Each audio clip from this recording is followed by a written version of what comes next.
एक बार की बात है, दो बौद्ध भिक्षु जंगल में कुटिया बनाकर रहा करते थे। दोनों बौद्ध भिक्षु एक साथ ध्यान करते, एक साथ अपना भोजन करते। एक बार भोजन के बाद दोनों बौद्ध भिक्षु अपना कटोरा धोने के लिए नदी के पास गए। वहीं उन्होंने देखा कि एक बिच्छू उस नदी में डूब रहा था। उन्हीं में से एक भिक्षु ने तुरंत अपने कटोरे से उस बिच्छू को उठा लिया और किनारे पर उस बिच्छू को उतारने की कोशिश करने लगा। ऐसा करते समय उस बिच्छू ने भिक्षु को डंक मार दिया। जैसे ही उस बिच्छू ने उस भिक्षु को डंक मारा, उस भिक्षु के हाथ से वो बिच्छू फिर से नदी में गिर गया।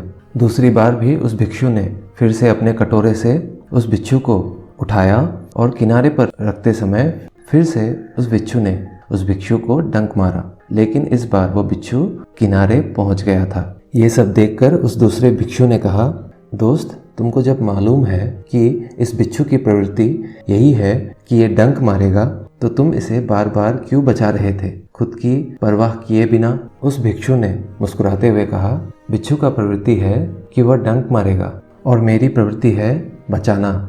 दोस्तों, बुद्धिमान व्यक्ति वही करता है जो उनका मन कहता है। दूसरे क्या कहेंगे, क्या सोचेंगे, इससे हमारे कर्म निर्धारित नहीं होने चाहिए। हमारे जीवन में हम जो भी कर्म करते हैं वो हमारे पास लौटकर जरूर आते हैं। अगर हम जिंदगी को देखें तो इसे खुशी खुशी जीने का तरीका यही है कि हम अच्छे कर्म करते रहें।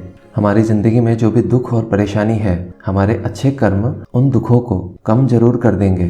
कर्मों का एक बहुत ही साधारण सिद्धांत है, हम जो कर्म करते हैं उसका 2 गुना होकर लौटकर हमारे पास जरूर आता है। फिर चाहे वो अच्छे कर्म हो या बुरे, दोनों ही कई गुना होकर हमारे पास आते हैं। दोस्तों, अच्छे कर्म करने के लिए ये जरूरी नहीं है कि हमारे पास पैसा ही होना चाहिए, और ना ही सिर्फ किसी की जान बचाना ही अच्छा कर्म कहलाता है। किसी असहाय की छोटी सी मदद करना भी अच्छा कर्म कहलाता है। किसी निराश व्यक्ति को मोटिवेट करना भी अच्छा कर्म कहलाता है। कुल मिलाकर अगर हम किसी भी तरीके से लोगों का दुख कम कर पाए तो वो एक अच्छा कर्म है।